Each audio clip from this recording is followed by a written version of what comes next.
Yeah, Could be Voldemort. Could be anything. The closet to Narnia. Let's just call it that. Pull the rabbit out of the hat, so to speak. Hey, who knows? Anyways, this week's episode, it's a bit different. We don't have a guest. The guest is ourselves. You're joined with us for an hour to talk about, I guess, what Valorant has become. Because if you are unaware, the 1 year anniversary since Valorant was announced was on October 16. That was when it was first revealed at League 10. And since then, it's flowing through open beta, closed beta, all these tests, and now we've had the launch for 4 months now. It's been quite the whirlwind, if you ask me, and it honestly doesn't feel like a year since Valorant was announced. So in this episode, it's just going to be us three talking about our journeys through Valorant ourselves, and also talking about where we see the future of the game going. And so I guess the best way to kick this off is talking about League 10, because my memories of League 10 are probably going to be starkly different to anyone else's, because I remember League 10 for me being a massive panic session. Did you guys tune into League 10, Avril? I think I went back and watched the VOD. I don't know if I watched it live. I'm pretty sure I maybe caught a bits and pieces of it live, but I did watch the whole thing again in like a VOD. So yeah. I don't ever think I've watched League 10 actually, so yeah, I'm curious to see what you guys think. Look, my thing with League 10 was on the day of League 10 I was working, so like I was tasked with covering League 10, and I was like, oh yeah, might get like a few new things for League, maybe a new game release. Like it'll be very exciting because it's now going to be Riot Games. And then they announced 4 games in the space of a minute, and I was just like, "Oh, you're talking about the anniversary?" Yeah, like yeah, that's the anniversary. Yeah. Okay. Yeah. What did you think it was? What was Racket thinking? I thought it was like some Valorant tournament. Like, what's this guy talking about? Yeah. Some Valorant tournament a year ago when they announced Valorant. That's why go along with the Valorant. Back then, it wasn't even called Valorant. To go along with our Project A announcement, we're gonna have a Valorant tournament. What's that? Yeah. But I remember I was just like full blown panic when that entire section, and like Piercing Light, which is the song that they used to introduce that segment of like where they fast cut between every single game release, like Project F, and then obviously Legends of Runeterra, Wild Rift, the fighting game. I was just like, how much fucking work do I have to do? Like, because it was me and one other guy that were working at the time, and it was just fucking chaos. But yeah, when I first saw Valorant, it was actually, I think, the game that I was least interested in when that was all said and done, which is weird because I like FPS titles, but I don't know, it just didn't click for me right at the beginning. Like when you guys rank the games, fun. What were you most interested in? Rank them. I was definitely interested in the MMO. Because I think that would have been sick. I also was like, so it was like MMO. It's an MMO? Yeah, that's Project F. Yeah, are you talking about the top-down RPG, the ARPG? Yeah, is that an MMO? I thought that was just I think like it's going to be an MMO. If not, it's an RPG. So the RPG game. It's the let's say it's an RPG. Yeah. Game. Well, what pedantics. I was very excited about that. Being a Maple Story player, I still love my RPGs. The fighting game looked sick. I was like, holy shit, this is going to be epic. And the card game seemed interesting to me because I was looking for a card game that I could enjoyed it. And then Legends of Runeterra actually released, and I went, oh, okay. And then Valorant was kind of like the last one because I was like, oh, another tactical FPS, another game that I'm probably going to be terrible at because I've never been amazing at TAC FPSs. But yeah, I guess when we saw more things to come out of Valorant, I was way more excited for that than any of the other titles. Yeah, that's a fair assessment. I mean, they didn't really show too much of any of the titles looking back at League 10. I think out of all of them, wasn't Valorant like... Did they have the most showtime with Valorant, or like was something else shown more? Legends of Runeterra. When you say showtime, do you mean like the game shown the most? Yeah, the game shown the most. It would have been Legends of Runeterra for sure, yeah. Right, yeah, because they had a whole showcase and like a few games of the actual Runeterra match. Yeah, it's like Runeterra was like already on the precipice of being released. Like Project A at that point was still reasonably far away. Well, far away enough, whereas like Legends of Runeterra was like on the doorstep. So yeah, they had like they had the beta. Like, betas like open up like a week later or something. It was like a super quick turnaround. But yeah, that was. I guess it's quite funny because I remember I did an interview with Kevin, which is going to be released on Snowball very shortly, once I get around to it around my university schedule. But I interviewed you at the Overwatch Gauntlet in 2019, about a week before Valorant released, and that like not even released, like was first ever heard League of. 10, right? Yeah, before League 10. Like, Yeah. Times changed. Time's flown by. Like, what was it like to you as like a caster? This applies to you as well, Racket. But like, you came off one of your biggest events at Gauntlet, and now this new game was coming out. You're like, oh, fancy new shiny thing. Yeah, I mean, like, obviously for me, Project A was going to be the biggest one that I was focusing on in terms of um, what got me excited, or at least what I thought was going to end up being a pretty important release. Because Riot finally, first of all, Riot coming out with any new games is a pretty big thing, but having an FPS in there, especially something that, I mean, at the time we don't know what it was. We got some glimpses of it, but personally, I thought it was going to be like COD. Everyone thought it could have been anything. Like it could have been CS, it could have been Overwatch. I thought maybe it could have been, had some Overwatch elements in it, like abilities. But to me, because of the, I think at the early stage they showed some stuff, including like aim down sights on guns and a whole bunch of stuff like that. I don't know. To me, it felt like it's just kind of like a Call of Duty kind of thing. Because when I look at Riot, I look at the games they were putting out and what they were announcing. A lot of it wasn't like a huge surprise in terms of what they were aiming at. Legends of Runeterra was obviously aimed at competing with Hearthstone. You look at the fighting game. Honestly, it looks very similar to Street Fighter. And then you look at the FPS and you think about what the FPS titles that are popular, that are mainstream. It's going to be stuff like, at the time, it's going to be like Overwatch, Counter Strike, Call of Duty, and stuff like that. So, Riot are going to aim for something in that territory. So I knew it was going to be somewhat familiar. And then obviously anything Riot do is likely going to have an esport element to it, and that's quite an exciting part for me as well as a caster. So yeah, straight off the bat, I look at that and I think, okay, Riot are putting out an FPS. Now they're getting serious. They've taken over the MOBA market quite easily, and now they're aiming for the FPS market as well, and that's going to be an interesting challenge to undertake. I mean, you have the same casting background as well, Racket. Like, when you watched back the anniversary stream, or when you first saw it for the first time, were you thinking about the possible opportunities that you could get out of any of the games that were going to be released? Yeah, certainly. I honestly thought out of all the titles that I'd honestly be the most interested in the fighting game title. It's something that I personally haven't tapped into much yet, but I think from what I heard with a lot of their interviews and their philosophy, they're trying to simplify what the fighting game genre is, and that is usually daunting to a lot of people. But at the same time, I did see the Valorant screenshots and the short videos that they released at the anniversary, and I thought, okay, this sort of does look CS. Like that was my first initial guess, and it turned out to be true. But it obviously has elements of abilities and so forth. So my initial reaction was okay. Always really wanted to get into CS:GO, but I thought if I were to get into there as a caster, it's going to be impossible because there are people who've been doing it for years. And if I wanted to do it as a even as a player to play casually, I found it really daunting. Like knowing a bunch of like the flashbangs or the smokes you have to do, or the set plays. I found that really daunting because it's a game that's been out for so long. So my initial reaction when I saw the screenshots, I was like, okay, it's a genre that looks like it's going to be a CS type thing. I'm really interested to see how I can get into this in terms of having a game to play, because at the time I didn't really have like any solid game, because it was at the time where I wasn't that interested in playing Overwatch anymore. So when I saw those screenshots, I was like, okay, this could actually be a game that I could play every night, that I could play with friends, that I could maybe do some casting and make some content. It genuinely piqued my interest. I guess like that was the feeling that came to me when we started getting closer to the release, because I didn't really take stock in Valorant until about a month out, when one of my mates, Night Metwig, was like, yeah, we should start a team for university to compete in like university leagues that will probably crop up, or like just to have some fun with friends because we played League of Legends together.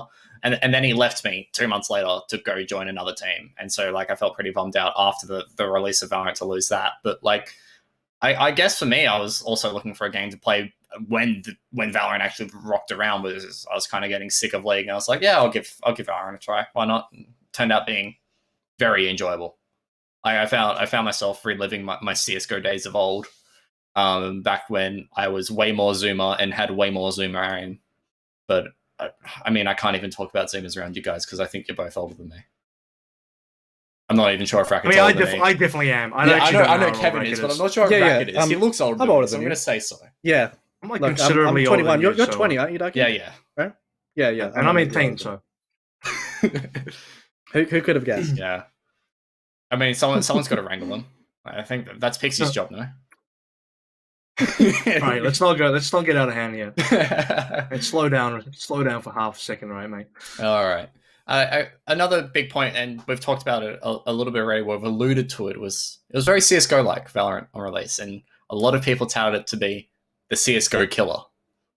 Obviously, a few months on now, there's been changes in not only the Valorant scene but also the CS scene, where the CS scene has been considerably weakened, I guess is the best term. We've seen teams like 100 Thieves pull out. A lot of teams move to Europe. The scene in North America is basically dying. There's no opportunities because you can't travel right now. The Australian teams are very much renegades and beating up everyone else because renegades deserve international play but can't get it. And there's been people like Shroud who, in a clip this week, said that CSGO was like undeniably dying for multiple reasons, but namely the esports scene was dying. Do we think, and I'll start with you, Kevin, do you think that Valorant still has the potential to be the CSGO killer, or do you think that the two games should be able to still coexist? Context, first of all. So when you're saying that Shroud was saying CSGO is dying, like, what are we talking here? Because I missed that. I didn't get that clip. So when Shroud was talking about that, it was like he was talking about how teams are pulling out, and so there's less funding. He was looking a lot at NACS, but he also talked about the state of the game a little bit as well, because Valve is not really supporting it as much as they used to. There was like one operation at the end of last year, and this year there's been like no balance changes for the last almost 6 months. Like Valve hasn't touched the game at all, even if things have been a bit dodgy. And so a lot of players have fallen out of love and moved over to Valorant. I think what's going on here is CS, first of all, from my take, and let's be contextual about this as well, is like I'm not like the biggest CS expert out there. I'm only, I'm more so like I'm looking at it as a fan. I'm just looking at like what I can see publicly. In CS, there's like no insider info in terms of what I'm talking about for CS, but from what I can tell objectively as like just a fan or an onlooker, is CS seems to be an esport very much built around the majors and the LANs and stuff like that. And I mean, you can say this for a number of things. It's not just about the LAN part, but I think CS is very major intensive, being that they kind of need the majors. This whole like major circuit kind of thing is like that's their entire esport almost. The entire esport revolves around competing in majors. It would be like if League of Legends didn't have Worlds or an MSI. I don't want to think about that, bro. Didn't have it, but that's the thing. It's like, but that's like every CS person is in the same boat, like professionally. I mean, where they're like, I can't think about no majors. Like, can't imagine no majors. Like, so weird. But they don't have majors, right? Like this year, there's like no majors. I'm pretty sure, unless I'm wrong. Yeah, so there was one earlier this year. At before Kato, COVID or at Kato, like Katowice. Pre-COVID or pre-COVID. It was like February wasn't when that was held. And then there was the big. Oh wait, no, Kato wasn't a major. So that was like the last big international tournament. It would literally be like if you have Dota without the international, which there's no international this year, unless Valve have secretly got something planned that no one knows about. Doubtful. It would be like if you took away the thing in your esport that made it really important. And the thing about Valorant right now is like there's nothing in the ecosystem doesn't really exist. There's nothing in the Valorant ecosystem that's like, here's what this esport is about. It's still developing to the point where, I mean, no one even knows the answer to that. I don't even know if Riot have a definitive answer yet. I'm sure they got some stuff cooking. But yeah, it's like, it's almost, you can't even really compare it in a way because the game is so young for Valorant that you don't have a thing that's been taken away from it.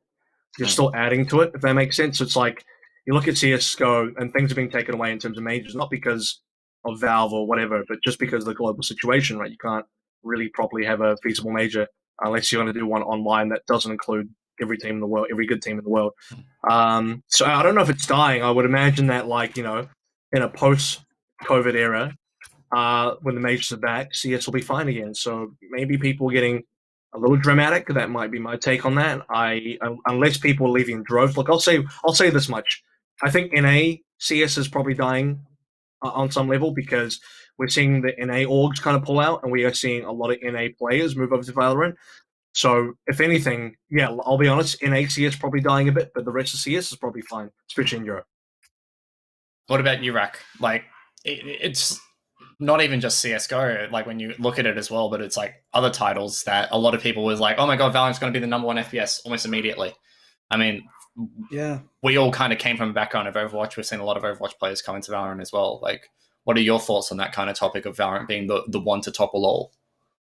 I think it's a very natural reaction from a lot of folks when a new title comes out, especially with the knowledge that it's coming out from Riot Games, right? A lot of people have predicted, okay, when Riot Games does have access to another genre, they can potentially attempt to dominate that market. And one thing that a lot of people don't realize when we're having this Valorant versus CS conversation, we haven't had a true competitor to CS, right? Like in a game that is very, very similar, that we can actually have a true competitor.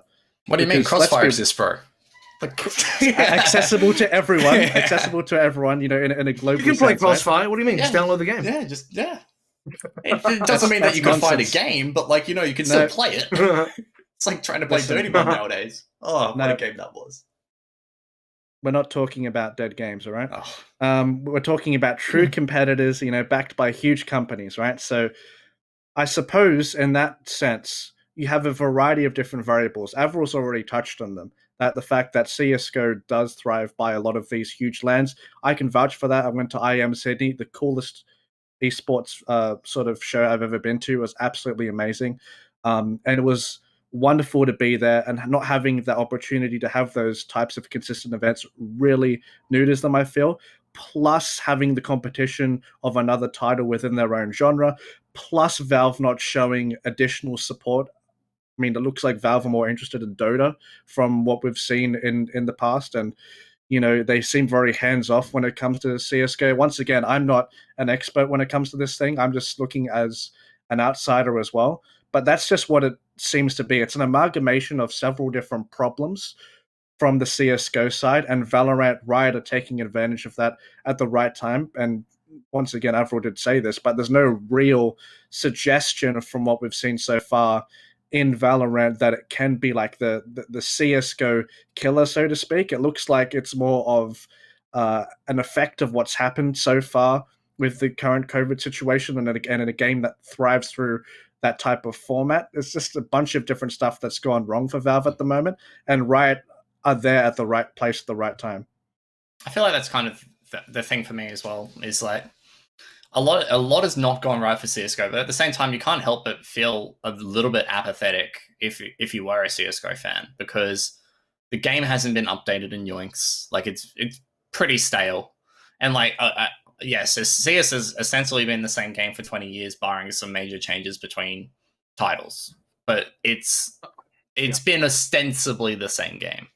I'll add something real quick as well. Is in terms of Riot making good timing here, it's like almost by accident. Riot didn't know. Like I don't know. I don't think Yes, of they course. specifically timed it around COVID like a year ago. It's like, man, when this global pandemic hits in March, we're gonna have this game out.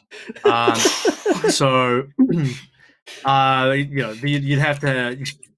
It's not possible. So yeah, I in a way they kind of got lucky. I mean, it's unlucky, but it's also lucky. It's unlucky in the sense that they too have had to lose a decent amount, right? In terms of, they have this whole influencer event that got cancelled. They have to develop and launch a game from home as opposed to being able to do that from a studio. I'm sure that would have caused some difficulties, but it's also what an unprecedented time for staying at home playing games, and it ended up being unintentionally a really good release window for them to be able to do that, especially during a time where esports wise as well, other esports are not having their land. Again, like I'll repeat myself, other esports are having stuff taken away.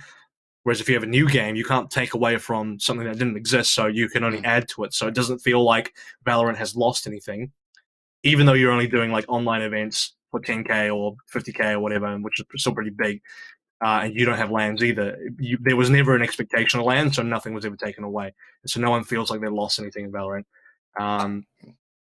Yeah, but I guess the thing as well is like I'm pretty sure there were like reports that said that like Valorant wasn't even meant to release until later this year, and that COVID was actually an opportunity for them to bring it forward and for people to play while they were still locked indoors. Was they could have this product that was 90% finished, doesn't have all the features yet, and still doesn't have all the features, but we'll get to that in a minute. There's still a lot of things that Valorant needs. Let's just do. Yeah. I'll say one more thing on the topic is like, in terms of actually answering, is it going to be? Do I still think it's going to be a CS:GO killer, or can it be a CS:GO killer? For that to happen, like it would have to. So CS:GO would have to significantly drop in terms of its popularity and what it's doing with its esport. Like Valve have to really come out and basically, it's at that point you have to be very disgruntled as a player to leave. And I only think right now, NA as a region is kind of thinking that way. Whereas if you're in Europe, I was going to say anywhere, but look, to be honest, Asia's not good for CS either. So everywhere outside of Europe is like probably thinking, I don't know about CS anymore to some extent. But yeah, I don't know. Like Valorant's initial launch stream popularity was huge, but that was kind of exacerbated by all the drops. And now it's kind of mellowed out into where it's supposed to be. It's just like it's doing decent, it's doing okay, but I don't know. I feel like a lot of people have not. Maybe it's not like you wouldn't say it's been like a global phenomenon of a release. And let's be honest, we were all around during Overwatch's release, and that was something to behold. That was like nothing I've ever seen in a game release ever in my entire life, right? Yeah. You say that, but like I took no stock of Overwatch until I started writing about it in 2018. Like I honestly didn't care about the game. You would have heard about it. You would have known about it. It would have been on your radar. I knew about it, but that's people would have talked about it around you. I mean, I knew about it, but that's only because like I had friends who played pro. Like I was friends with like Tung and Pisa and all those guys, who used to and still do play in Contenders Australia. Yeah, I don't know. Like that's one anecdotal thing, but at the same time, I think if you objectively look across, I'm not even talking about esports. I'm talking about just gaming releases in general over the past 10 years. Overwatch's release and the kind of global phenomenon it took on is, in my opinion, like the biggest ever like I've ever seen. It was crazy. Like it was mania. It was. I don't know. Like I can't even describe. I'm trying to be like it was like this release, but it really wasn't because it completely blew everything else out of the water. Yeah. Unless we're talking about like GTA 5 or something like that, right? But yeah, GTA 6, bro, that's coming up. Let's go. But no, like it was Blizzard's first actual IP since a decade or more, two decades even. So yeah, like maybe that's not a realistic expectation for Valorant or another Riot game to release and be that massive. I think for whatever reason, there just wasn't the same level of crazy hype around it. But maybe then, like I don't know, maybe Overwatch's release was kind of just this weird anomaly anyway, and like 99.9% of games will never have that kind of release, and that's fine. That's okay. Your game will still be fine. Yeah. Anything to add, Racket? No, I completely agree with the Overwatch point there. It's very difficult to scale if you're comparing it to Overwatch because I think it is probably the most passionate fan base I've ever encountered as well, and that followed through from the initial release with the amount of like cosplays and like fan art and stuff that was floating around from the get go, which is usually a sign that you're going to have a very passionate. Well, I guess fashionable and passionate, fashionable game. Yes, fashionable and passionate. Yes, that's a fashionable hybrid game. Yes. But yeah, Valorant has had sort of that, but not to the same extent as Overwatch. But yeah, as I said, or as Avril said, it's not going to be the most consistent thing to scale up to. Yeah, I mean, I was not around for Overwatch. The most exciting.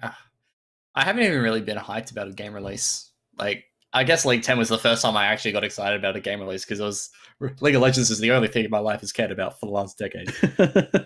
Like, that's beside the point. Yeah, I think we should knuckle down a little bit into the esports side of things and focus on our wonderful home of Oceania because I think Oceanic Valorant is a nice melting pot of other games, but I also think it's had its ups and downs, and we've talked about it a little bit in the past. But I think it's high time with First Strike approaching that we can really knuckle down into the nitty gritty. And I think there's two overarching topics. One is we need to talk about the state of Valorant and the esports scene post Riot OS boom. And I think the second part we need to talk about is, are we getting snubbed by Riot? Because I think those two questions can have different answers. Like for me, post Riot boom, I'm actually feeling totally fine with how Valorant is going, because I don't know, I just feel like it was always meant to be a Riot global product. And you know what? With First Strike still going ahead, albeit with probably the most controversial tournament organizer in Australia, I feel totally fine about the esports side of things. And I've spoken to players who have looked towards First Strike as like a new horizon and possibly like a redemption for Fortress, which I hope to God that happens, because after Rise of Valor, that was a mess.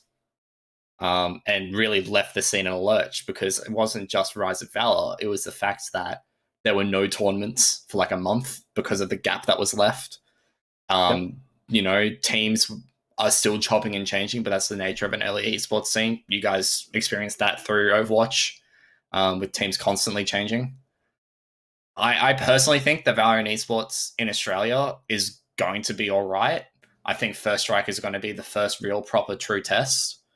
Because I feel like the Ignition series was weighing on the community hype still. It was very open in the way that it could be done, because a lot of teams, there was no rank restrictions. No, there was an age restriction, but you know, there was no rank restrictions. It was quite open. Now First Strike is going to be the first time where we go, how many competitive teams are there actually in Australia? Like, how deep does the competitive field go compared to like League of Legends, which has one of the like still a really strong amateur scene, and Overwatch, which has quite a strong amateur scene as well through AOL.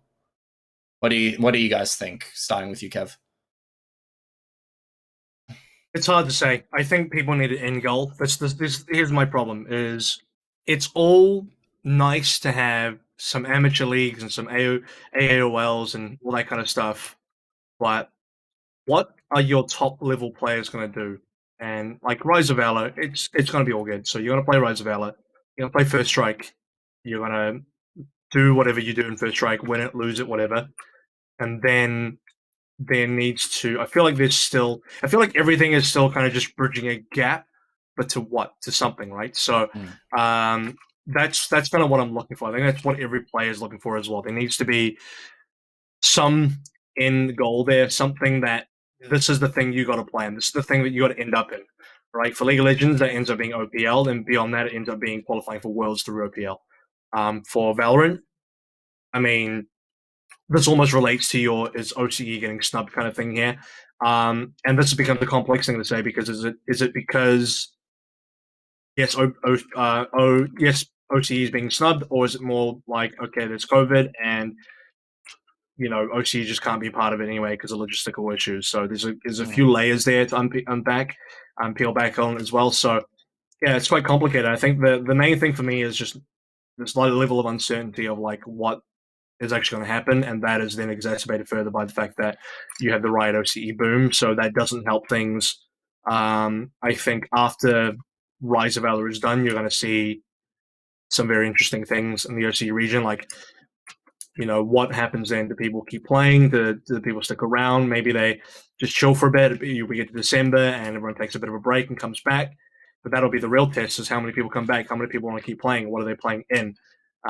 Because you have a lot of CS players that maybe they choose to go back to CS if they feel like there's not enough opportunity in Valorant. If there's not enough to play in long term, like no like super high level players going to stick around playing in amateur tournaments the whole time. So if there's not enough happening in Valorant OCE, and that extends globally, that, well, it's probably not much of an issue globally. I'm sure like globally, like in and EU and stuff will be fine. But for OCE in a small region, if there's nothing to play in for 2021 that means anything, that really means something important, then why not just play MDL? Why not just play ESL ANZ Champs again? Like, you know, just go back to CS. Why, you know, play contenders again if that's still a thing, you know. That's what you're competing against. At the end of the day, you are competing against established tournaments that somewhat mean something in this region, and there needs to be something in OC that is equivalent to that or better for players to actually feel like they have a reason to stick around. I mean, I feel like it's also a case of, though, like, there also needs to be more opportunities than what were given to League of Legends players. Obviously, with Riot OC going boom, so did the OPL, and now the future of League of Legends in Australia is in the balance. But even before that, like, there was only ever the opportunity for one team in Australia to go international. Like, if you look at CS:GO, yes, there was only ever really one or two teams that went international, but there were a lot of more opportunities just because there were more global tournaments. And so my one big thing with Valorant, and especially the esports scene, is I'm in the camp that I hope they don't run it like League of Legends. Like, it doesn't have to, like, a blind copy and paste model. I feel like a blind copy and paste model would just be horrible for OCE, because there's just not going to be enough international opportunity, and then we're going to have the thing where players disperse because it's just going to be contested by the same 20 people, the same 40 people, the same 60 people. And then, you know, even though there is some sort of an amateur scene just because of the size of League of Legends, it was not really brought on because of the amount of opportunity there was. And I mean, I don't know. I kind of hope that there is more opportunity, like, than what we saw in League of Legends. I hope in the future that It could be less, look, is what I'm saying as well. Yeah, there 100% could be less, but I hope, and this is a very optimist view, and I'm pretty sure we all hold the same thing, is that there is like a similar level of opportunity, or even more opportunity than what there is in CS:GO. It doesn't even have to be major international events. It can just be playing in APAC more, or being involved in, like, those kinds of events with SEA, Japan, Korea. You know, being involved with that, not just a whole global scale, because those would also suffice, in my opinion. Players might hold a different opinion, but I think just being able to, the Australian esports experience to me really boils down to how many lands do you get to go to, because I feel like that's like the main marker of Australian esports, and not having them sucks right now. Yeah. I'm going to add one thing before, and we'll get Racket's take in a second. I just thought it'd be important to add one thing right now, would be that to sort of like accommodate for that, Ducky, what you're saying, you would really need a lot of third-party integration. And while that's happening now, this is pre-Riot takeover of the esport, Yeah. So right now, third parties are in. For there to be, like, you would need for there to be some level of, for example, like a Valve international thing where here it is, here's Riot is going to do you a Valorant Worlds at the end of the year, boom. But everything else before then, all your other events could be third party where you're going to be playing LANs, you could be playing in Asia, you could be playing here or there. That means you're going to have more opportunity as an OCE team. This is obviously assuming that COVID is, you know, in a safe enough state to travel, because no matter what happens, if COVID prevents traveling to any sort of degree that, you know, is going to be safe for players or logistically feasible, then you can forget about international stuff altogether. So talking about anything international just is like almost becomes moot. So assuming COVID's all good and you can travel, what does that look like? Then you're saying we want more opportunities. Obviously we want that. That's really good. But like, I don't know. I don't know that Riot would really want to do something super open third party. When like that doesn't, to be frank, that doesn't make them the most money. What makes them the most money is if they take it all in house and they just say everything is ours and that's it. So from a business sense, like, it doesn't make sense for them to leave it too wide open for third parties. Like, they can work with some, but like, why pay a third party to do it when you can just do it and then you can just take all the money and, I don't know, you get all the benefit and all that. And then it makes more sense for them to go towards the LCS model or like the league type model than not, is what I'm saying. Yeah. I don't know. I just feel like that's rather grim for OCE. But what do you want to see from Valorant Esports Rack? Because obviously Kevin and I have garnished our bold plans if we were the esports director at Riot Games. It's very, very difficult. I mean, first off, I'd like to give a basic analogy from another Riot game. And I feel like this is what a lot of OC players or people that have moved over to Valorant, from CS to Valorant, maybe feel. It's like you're laning against a Blitzcrank, but the Blitzcrank never hooks. You know, the presence is there. You're ducking and weaving behind the minion wave, but you're not sure when the Blitzcrank is going to hook. That's like Riot Games right now and Valorant OCE players. It's like, are we actually going to get hooked here? Like, should we continue playing like we normally do? Like, the threat, the presence is always there. And I think that may scare a lot of people. That may scare a lot of people into saying, okay, we're not going to dedicate all of our time into doing this. Because looking from a CSGO perspective, as you said, there's more opportunities in the future for them to progress into an international scale once this COVID stuff gets away, supposedly. And it's very difficult to evaluate as a whole because we don't know the exact scope of what Valorant is at the moment. But I think a lot of the people who have come over to Valorant wanting to pursue it have gone for a variety of different reasons. And I think the people who have come over from CSGO to Valorant maybe see a lot of the players in Valorant as easy pickings. So if they're predicting that a lot of people are going to be coming from different esports titles that aren't remotely similar to CS and think, okay, I have the basic fundamentals, we're going to get a huge head start on this. But if they're coming from that background in CSGO, they would have been introduced into a way more consistent avenue of where they can play consistent tournaments for prize pools and have opportunities to go global, right? Now, if you don't see a system like that similar with Valorant, all of a sudden you're going to see players who have that same sort of philosophy move back to CSGO because there's no consistent interest. I'm not saying that is the case right now, but we have had, gaps where players, obviously, they're not going to enter community tournaments where you're having a bunch of people play for fun. It's a waste of their time, and they'd rather scrim in that scenario, right? Because there's not a realistic avenue for them to do besides the first strike tournament coming up. There's been a lot of big gaps. I don't know what the solution is myself, obviously, because Riot Games, they have to think as a business as well, which is apparently verified by their post within the OPL thing. But it's a very touchy subject because I'd love to make my own opinion and get the hammer and chisel all the mistakes out, but all you can do is hope. All you can do is hope that we have consistency within our region. All you can do is hope that we have consistent tournaments so we keep interest through players, we keep interest through talent, and we keep our eyes, or Riot's eyes on us, I suppose. And they think that, okay, if we give this team a chance from OCE and they do well, maybe this team isn't so bad after all. Maybe this region's actually decent. I don't know. It's unique. And that's the thing is like, I think there is a chance for our region to be really strong because it's always been like that in some titles. In fact, if you basically look at every title outside of League of Legends, we've always had teams that have been competitive at the international level but never really had the chance to show up because they've not been given the opportunities. Yes. And we see that all the time in CSGO. And we've seen it in handfuls of other games, especially when you're picking up talent from OCE. That's very much a thing with OWL. And like to an extent, like Rocket League as well.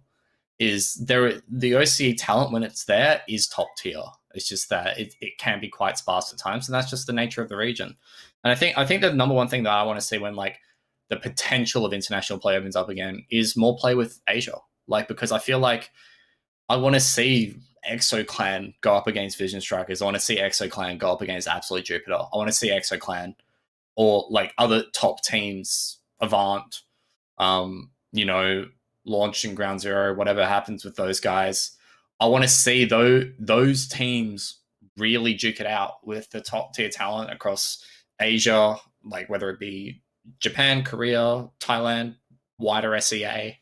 Because I feel like if we can prove ourselves there, then we have a real chance of really developing a scene for ourselves, not only at home, but like making a name for ourselves in the international tournaments. And like, wasn't it Plix last week who said that like ExoClan could take on basically any team in NA and win? Yeah, he said they could come second in NA. His words. Yeah. And so to speak on like a lot of what you said there as well, it's like, I mean, yeah, it'd be great to compete with Asia, but that would require lands. You're not, unless you want to compete on ping. No one wants to compete on ping. You've seen what happens to Fnatic and R6 compete on ping, and especially like the best team. Especially for a game like this, where like I think ping is important in every game, but in like a tactical shooter where like the split seconds you could just die. I don't know, like every player you speak to about this game, it's like Yeah, it's like harder to play on ping in this game than most games. This type of game anyway. Mm. So yeah, you're gonna Yep. have to go lands. So there needs to be lands. There needs to be some reason for the lands. Again, we're assuming COVID is fine, so we can go to lands, and then there would have to be like stuff to go to, and Asia would have to pop off with like Valorant as well. Like for this to be a thing, Valorant would have to really pop off in Asia, and I don't know. First of all, I don't think the game's released in China yet. I think the No. game is. I don't know how well the game is doing in Taiwan and Korea. I think it's obviously doing good in Japan. That's a good start. That's like I think like the PC bung totals have like Valorant. Like it's in the top 10, but I don't know it's still how low high up though. the top Like 10 it is. I think it's still like it's behind it's behind like Overwatch, Sudden Impact, and so here's the issue. PUBG, which are like the three major Here's the FPS issue. titles. The fact that it's behind. So being behind PUBG and Overwatch competing with PUBG and Overwatch is one thing, but the main game, Valorant targets, is actually Sudden Impact. Or is it Sudden Strike? Sudden Impact. I don't know which one is it. Yeah, it's one of those two. And like that's it. If you're behind that game, you're not doing well. Well, you're not doing as ideally as possible. You need to be taking down this game because it is Sudden Strike. You need to be taking Sudden Strike down because that's like your main competitor. That's the CS clone in Korea, and in China, you need to be taking down what is it called? Flash. What is it again? Crossfire. Why don't it called Flash? Crossfire. You need to be taking down Crossfire. These are the two targets in those two markets. If you can take those games down, you're good to go. That's when you're going to have something that's really worth something. If you are in Korea right now, you got to think from the perspective of the dude going into a PC bang, or just some gamer. You could be a gamer at home as well, but let's assume you're some gamer in Korea. You have a choice between playing Sudden Strike and Valorant. Why are you choosing Sudden Strike over Valorant? That's got to be the question you have to ask. Yeah. And that's the question that Riot needs to answer as well. Riot needs to answer why people should choose Valorant over Sudden Strike. And if they can answer that correctly and get all those players over from Sudden Strike onto Valorant, then they have a game. They have a winning formula there. They have a game that's going to do well. They have an esports team that's going to do well. Otherwise, you're going to be playing second fiddle to the CS clone again. You're going to be probably in a better space than CSGO was in Asia because Valve, again, don't really care, and Riot do care. But if you're playing second fiddle to the CS clone instead of, and the irony is Valorant's kind of the CS clone too, isn't it? But it's the one that matters. It's the shiny one that matters. So you want your CS clone to be better than the other CS clone. Is where I'm really getting to. In like a region and a country where like FPS games are probably not as popular as games like League of Legends anyway, you're already in a place where your game is somewhat I don't know if niche would be the right word, but it's not the number one. Your genre is already not like the main genre in the region. So in terms of competing for player base, it's going to be rare to convert over the MOBA gamers, and you probably don't want to anyway because you want people playing League of Legends. You're already winning in that regard anyway. So yeah. I'm going to slightly like contest that point because I think that arena FPS titles are very popular in Asia, especially when you look at PUBG and how massive it is in all like especially Southeast Asia where PUBG. Wouldn't say it's arena. Yeah, arena FPS and battle royales like they're a lot more popular in Southeast Asia, especially than MOBAs. But that's a whole nother podcast topic that we could talk about, and that one we wouldn't be especially qualified on. But hey, I love some punditry. That's what we're here for. is a good bit of punditry. I guess that's enough of the negatives. I really want to highlight some positives before we start looking towards wrapping up. Is what and who have we been impressed by in the local events? Because the number one thing that I've been impressed by, number one, I guess, set of players I've been impressed by is ExoClan, because these were all like guys in CS:GO that were doing pretty well, and then they've come over to Valorant and absolutely taken names. And I feel like I feel like Plix is right. I feel like if a team like ExoClan goes international, you know, they have the chance to be a top 10 team globally. They have a chance to beat basically everyone in NA. They have a chance to contest some of Europe's best. You know, the number one thing I really want to see right now is an ExoClan versus Vision Strikers BO5, because I feel like that would be a fascinating game to watch. Because I really like the way Vision Strikers play Valorant. But what have you guys been impressed by? Start off with you, Rack. I've been impressed by a lot of teams that can potentially come with pretty competitive scorelines. I think I'll give you an example. I think Magic 5 actually from the Rise of Valor tournament had the closest scoreline to ExoClan throughout the whole thing, from what I remember. Don't quote me on that.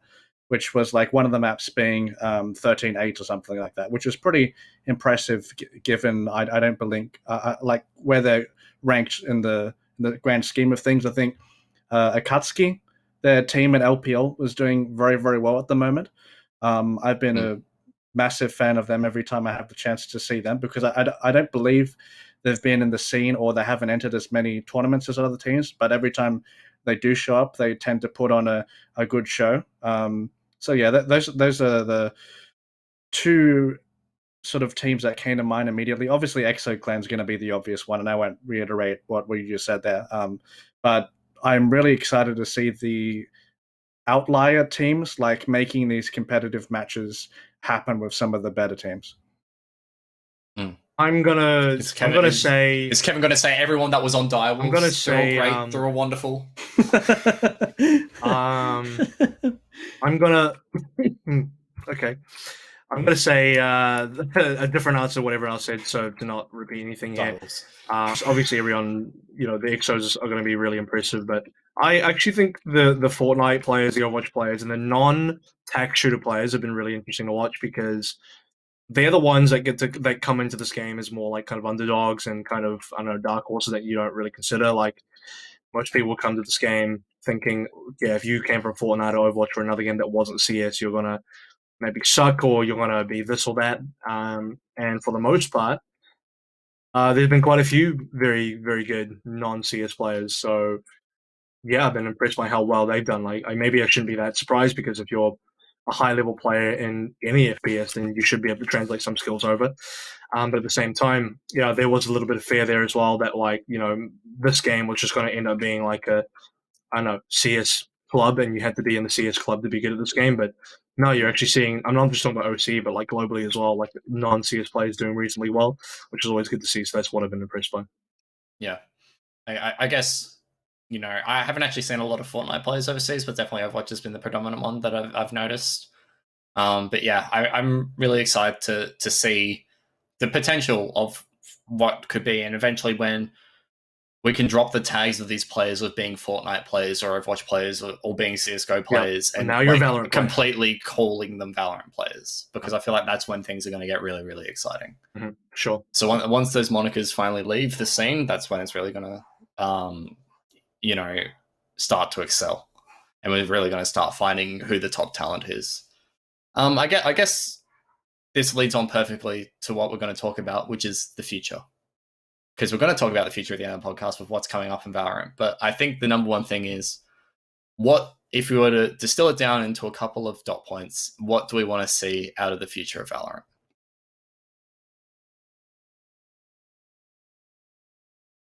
I can go first unless you got something to reckon.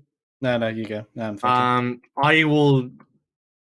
The two angles I'm going to come from is what I think is feasible, like what I think Riot want to do from a business perspective, versus what I think is good for the game, and then where that can meet in the middle. So it's kind of like going back to the discussion we had a little bit early on, but a little bit more streamlined instead of just it being a bit all over the place. But essentially, like what I think would be good for the game would be, look, if it is going to be like a more Riot controlled thing where it's mostly like pretty much 99% all Riot, and it might even just be 100% all Riot. That makes a lot of sense business wise. And if it's going to be that, and we don't want the league model, like we don't want the LCS model, then what do we have left? And I think what could still happen is you could still have some sort of major model where instead of it being, the ESLs and the Blast and whoever putting on majors, Riot can put on a bunch of majors, so you could have it more like, I think the R6 format's pretty good,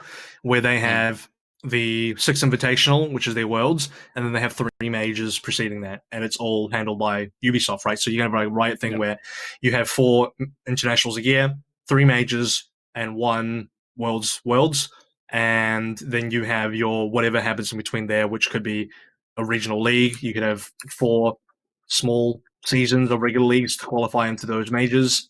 Or you could have a bunch of other tournaments, however, whatever works for the region or what they want. And then you still have plenty of international opportunities. And I think for international opportunities a year is actually pretty decent. It does mean that you have, especially if you're a small region, you get to represent a decent amount of time, and it also does mean that you get to potentially have different teams go. Like if you miss out on one, you got a good shot at making another one. So you can see a multitude of different teams get a chance to go as well. So I think that could be really healthy, and that would be my kind of ideal in terms of what would be the best esports ecosystem for this game. Racket?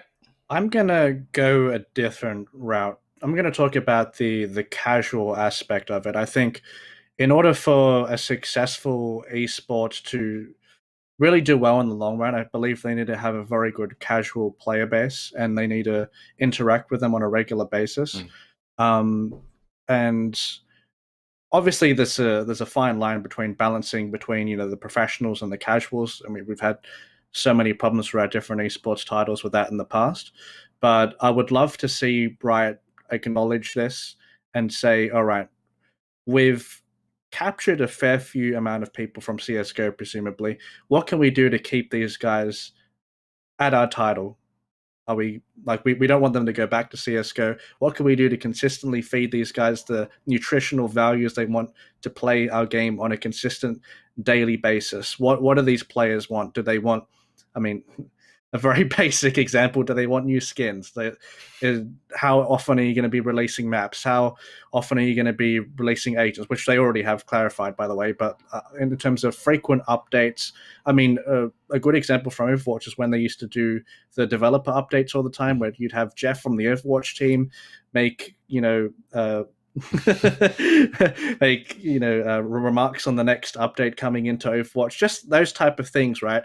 Where you have a constant communication between the developers and the community, and acknowledging what the players want rather than what X wants. Just saying, okay, this is what our player base wants. This is what we can come up with. We can meet in the middle between the competitive and casual. What's going to be the most successful for us in the future, and what can drive us through home against our competitor, which is CS:GO. They do have the developer updates, by the way. That's yeah, they do those pretty often. They do. Yeah, they do. But I'm saying they need to keep it going rather than fall off like Overwatch. Yeah, keep it going rather than fall off, which we've seen from other titles. I think the thing that's like really giving me hope is I think Riot's done a good job of juggling both, and I think the best way to see that is looking at the comments that we've seen post Act 3 reveal. Is like we've seen Riot really jump on the ball a lot of the time, whether it be through Ask Valorant or their dev blog posts on Ask Valorant, or whether it's just been through Ziegler or Supercakes or whatever developer is on Reddit and Twitter that day talking about whatever problem the community has. Typically the one that's been talked about the most now is servers. But then we also have at the Act 3 launch, there was a post on the Valorant competitive subreddit from the perspective of Daps. It said that we were invited by Riot to be in a call for them for like 4 hours to talk about the state of the game at the pro level. And so I feel like Riot is really trying to find that nice balance between the pro level of Valorant as well as the casual side, and making sure that the game feels fair for both. Obviously, two different ends of the spectrum are going to be playing two vastly different games. We see that in Overwatch, we see that in League of Legends, we see that in basically every title, is that the pros are playing very much an ostensibly different game from the casual player base, because it's min-maxing versus fun, I guess, is probably the best way to put it. But I've seen a lot of hope out of Riot, and I've seen what Riot has done for League of Legends in the last decade, and it only gives me more hope for what Valorant could be. It's just a case of whether the community wants to accept that or not. Anyways, I think that nicely sums up what we think of Valorant so far 1 year on, because I feel like it is a rather momentous occasion when you're talking about a game's 1 year release, because a lot of games 1 year on have really faltered. And I don't feel like Valorant is tending that way just yet. It has the potential to, as we've outlined, but I feel like there's a lot of hope in this game still. And you know what? Can we just kick COVID in the balls? Because I really want to see some international events. Just please. Oh, please. Yeah. It can all Can we just not get just some for international events, just for everything, really. Yeah, true. Let's just do NZ's fine. Most of Australia is fine now. Can we just bring everyone over here, quarantine them? Yeah, there's you can do there's a travel bubble between New South Wales and NZ right now, which is only one way. You can go from New Zealand to New South Wales. They're not obviously back. because not back because New Zealand doesn't trust Australia yet. I The other way trust around is Australia, fine. to be honest. I wouldn't trust our federal government. Let's be real. I wouldn't trust them. But yeah, I guess we still got a bit of news to go through in this podcast. Obviously, the number one thing is that First Strike is coming up, and a lot of the qualifier information has been announced. Focusing on Oceania, Fortress got the nod again, and they're running Rise of Valor 2.0, where teams who have players ranked Platinum 1 and above can sign up to play with the chance of making it into First Strike and making those regional finals in December. 2 open qualifiers that kick off at the end of the month. The sign up is all on the Fortress Melbourne website. I am pleasantly surprised with the format of Rise of Valor after what it was, and I feel like, and this has been the consensus from a number of people that I've talked to, that there is a lot of hope in the community that Rise of Valor is not going to be as bad as what it was, because Rise of Valor the first time around wasn't, and I think it's a fair assumption to say that it didn't live up to anyone's standards. But I'm interested to hear your thoughts on that and what you guys hope to see in Oceanic First Strikes, Kev. I tied a schedule. I know there was some scheduling issues that weren't necessarily. I don't know. It's a complex situation. There were a lot. I think one of the biggest complaints from Rise of Valor initially was the scheduling problems in terms of the delays. The delay was so long, and everyone involved, university, was like, "This is ridiculous," right? And some of that could have been improved on. Some of it was out of control. Like, I don't know, but whatever can be done to make sure that doesn't happen again is ideal, so that we don't have that situation. That'd be number one. Number two would just be, I would like to, I don't know. I'm kind of guessing here. I would like to see a situation where, Fortress are open to a lot of feedback from the players and the teams, and just talking to, especially, maybe it's top teams, maybe it's just all teams in general. Like, get some good feedback from what the teams want to see and what the players want, and maybe what the viewers want as well. And be very open to some of that feedback, and just want to work with the community. Like, just be very open to working with the community, and just being a part of the community really is kind of the main thing here, and just making sure that the format's good, because I think the whole qualifier, play-in, last chance format was a little convoluted. Like, they could have stuck to a more simple format that makes a lot more sense. I haven't looked through what the First Strike format is. I don't know if they are choosing what the format is, or whether that's been dictated by Riot. And maybe Riot's just said, hey, the format has to be this so that we can keep it, we can keep parity across all qualifiers and all First Strikes globally. That would make sense to me. So maybe they are forced to run a certain format, in which case, if it's good, then great. If it's bad, then I guess you can't blame them, because they had to do what they had to do. So we'll see. No. The format is pretty uniform. I think the only region that really has a different format right now is Korea. But it's essentially the same as like open qualifiers, 32 teams qualify, and then there's like a mini play-in stage where they decide the final 8 teams that go to regional finals. So it's pretty similar. What about yourself, Rack? Yeah, I mean, you guys glossed over it very well. I think. I guess the only thing I'd add on would be, I mean, with asking the players, with asking the community, maybe they can just conduct like surveys, or, I mean, a lot of the players who talk up about tournament format usually are the most vocal ones as well. So it wouldn't be too hard to find them, right? We've even had a medium through this podcast where we've had several players talk about formats. It's one of the most frequent questions that we ask here, and we have our own opinions on it as well. But one of the things that I am happy that they are doing, I believe they opened up their casting pool as well for November. A lot of the Melbourne casters as well are eligible to sign up to assist, I believe, from what I saw with the recent post. So it's good that they're adding more to their pool there, because from what I could tell, the long hours and the formatting was a little bit sketchy for a lot of the players and the talent there. So that makes things a little bit easier on everyone's end. Yeah. I mean, that's not the only tournament that's coming up in Oceania. What was also announced this week was the Chiefs 10K Men Expert Valorant Invitational. The MEX Invitational is what it's tagged on Twitter. 8 teams competing across 3 days in November. I'm very excited for that one to kick off. None of the teams have been announced yet, but hopefully we see some of the top flight teams like ExoClan and Avant and those guys competing, because I feel like Conk Moto was a really interesting tournament to watch, and I hope that we have something similar to that running kind of alongside Rise of Valor, because obviously with the thing with open qualifiers is that you're going to get a lot of stomps, but then at the end it gets exciting. With an invitational, it's exciting right from the start. So yeah, I'm just really interested to see the invitational. And look, without knowing what teams are showing up, we can probably just assume ExoClan's going to win, but like they're not even invited yet. We can't assume anything. Just for what it's worth, we can't assume anything. Just to keep it fair, because I don't know. Like, I'm always a big believer in wanting to see a little bit of turmoil in terms of the results out there. So we have a lot of different content. You never want to see. I'm sure that the player, if you are on EXO, you do want to see yourself just dominate.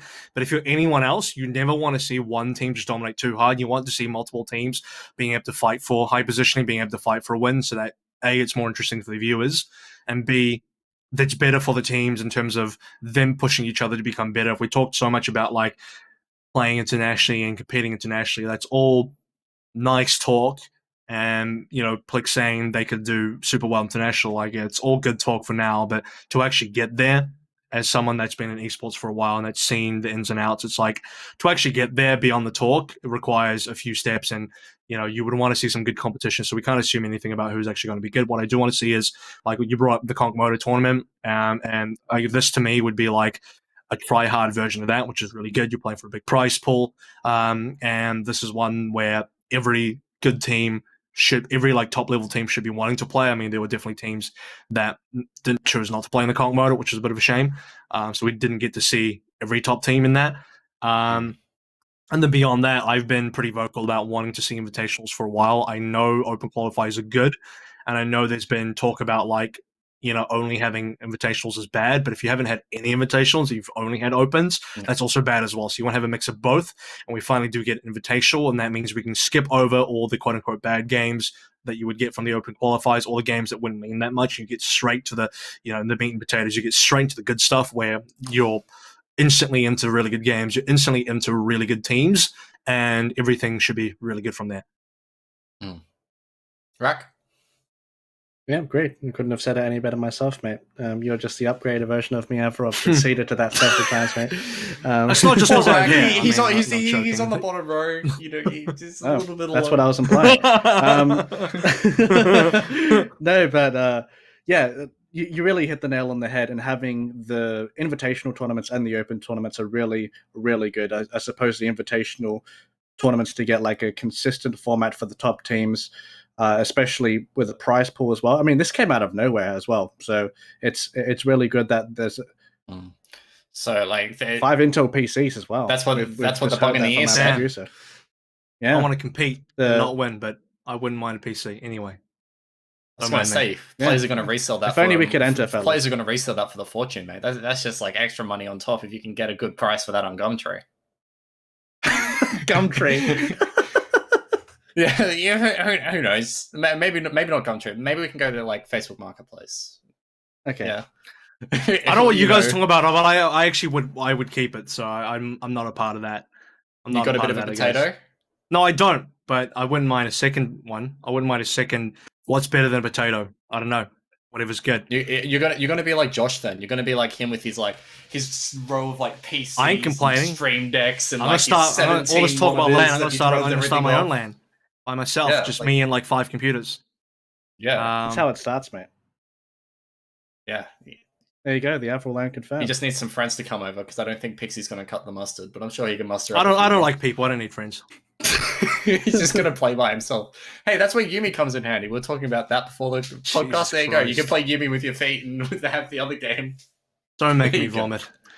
Sorted. Anyways, we're not here to talk about League of Legends. We're here to talk about Valorant, and that's what we've done tonight. I guess. Do we have anything else that we want to say, gents? Because I think we've done a wonderful wrap, and hopefully Valorant is as good as we expect it to be in the coming months and years, because if so, this podcast might hit triple-digit episodes. Snowball first, I don't know. Whoa. Holy, that's quite a lot. Yeah. I'm sure we can make it. Wait, hold up. To Um, hit triple-digit episodes, we'd need 2 years worth of episodes if we did it every week. Yeah, and your problem is, I've locked you in. Hello, mate. I've signed you onto lifetime contracts. Like I don't. Yeah, haven't you read the contract? This guy Albert? thinks I'm It's alive right in 2 there. years. I'm joking. That got quite dark. It was meant to be humorous, but I realized it was kind of dark. Apologies. Jeez, bro, I apologize. You don't have to do us like that. Lifetime?